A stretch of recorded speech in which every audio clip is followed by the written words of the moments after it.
Bismillahirrahmanirrahim. Assalamualaikum warahmatullahi wabarakatuh. Saya Muhammad Ishraq dan saya daripada kos Diploma Pengajian Tahfiz Al-Quran.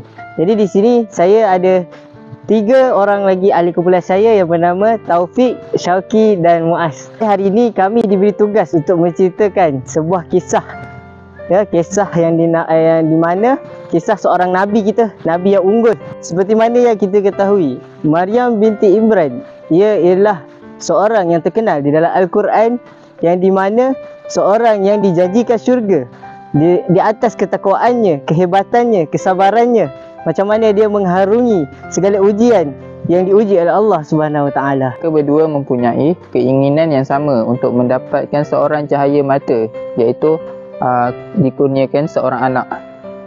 Tetapi sampailah usia mereka meningkat senja, Allah masih lagi tidak mengurniakan seorang anak kepada mereka berdua. Dan pada suatu hari ketika Hannah bersandar di bawah satu batang pokok, dan Hannah melihat ada seekor burung yang berkeliaran di atas pokok tersebut, dan burung tersebut mempunyai makanan yang terselit di paruh burung tersebut. Dan pada ketika itu Hannah melihat burung tersebut memberi makan kepada anak-anak burung tersebut, dan terlintas di dalam fikiran Hannah untuk memohon kepada Allah, berdoa agar dia dikurniakan seorang cahaya mata lelaki, dan dia juga berhajat berikan kurnia oleh Allah anak lelaki. Menghantarnya anak tersebut di Baitul Maqdis atas tanda syukurnya beliau ke atas zuriat yang telah diberikan oleh Allah kepadanya. Setelah beberapa lama berlalu, Hannah mendapati dirinya telah mengandung atas kurniaan Allah terhadap dirinya. Dia pun menceritakan kabar baik tersebut kepada suaminya, dan untuk menghantar anak tersebut ke rumah ibadat. Tetapi suaminya tidak menyetujui perkara tersebut kerana bimbang anak itu bukan lelaki tetapi anak perempuan yang akan dilahirkan.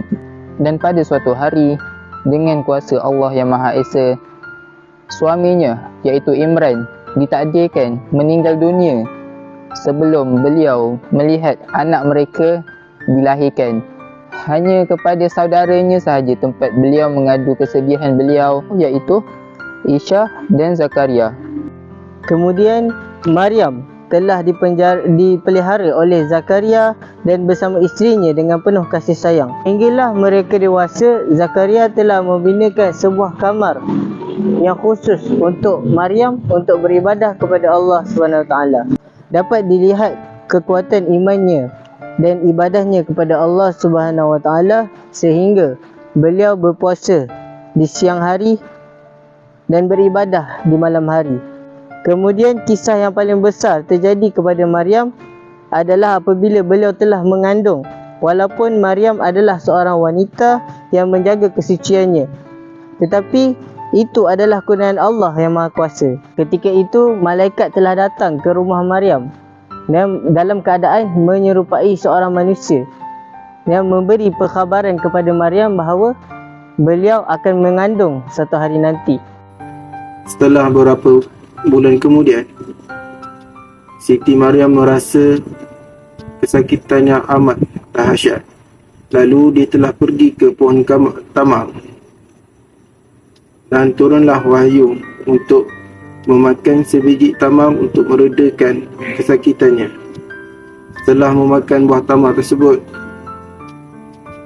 terlahirlah Nabi Isa alaihissalam. Setelah berlakunya peristiwa tersebut, Siti Maryam telah pulang ke kaum kerabatnya. Setelah pulang ke kaum kerabatnya agak terkejut kerana Siti Maryam telah melahirkan seorang bayi tanpa ayah.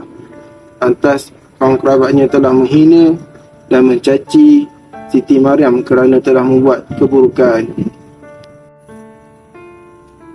Setelah peristiwa berlaku ketika mana Nabi Maryam dituduh berzina maka Allah telah menunjukkan mukjizat kepada kaum kerabatnya.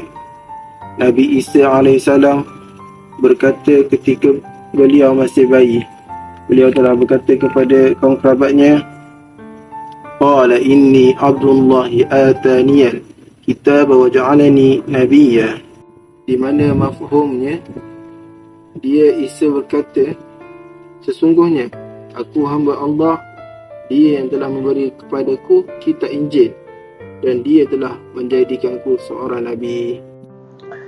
Setiap nabi diutus oleh Allah SWT memiliki tujuan dan misi dalam berdakwah. Adapun misi dakwah seorang nabi sesuai dengan situasi dan kondisi umatnya. Nabi Isa AS ialah nabi yang melanjutkan risalah kenabian sebelumnya, yakni risalah Nabi Musa AS, sebagaimana terdapat dalam surah As-Saff ayat ke-6. Allah SWT berfirman, dan ingatlah ketika Isa ibnu Maryam berkata, hai Bani Israel, sesungguhnya aku adalah utusan Allah kepadamu, membenarkan kitab sebelumku, iaitu Taurat, dan memberi kabar gembira dengan datangnya seorang Rasul yang akan datang sesudahku, yang namanya Ahmad, iaitu Muhammad.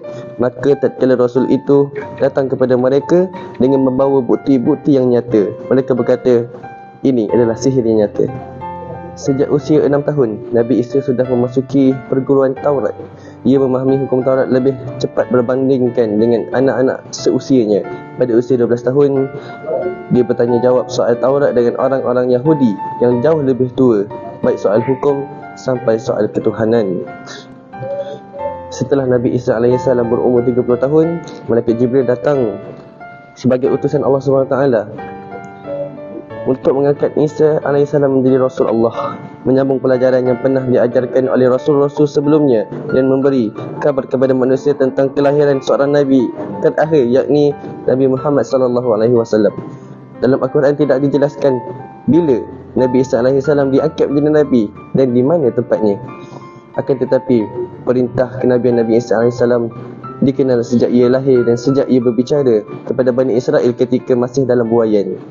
Seperti dalam Al-Quran surah Maryam ayat 30, Allah telah berfirman, sesungguhnya aku ini hamba Allah, dia memberiku Alkitab iaitu Injil dan menjadikan aku seorang Nabi.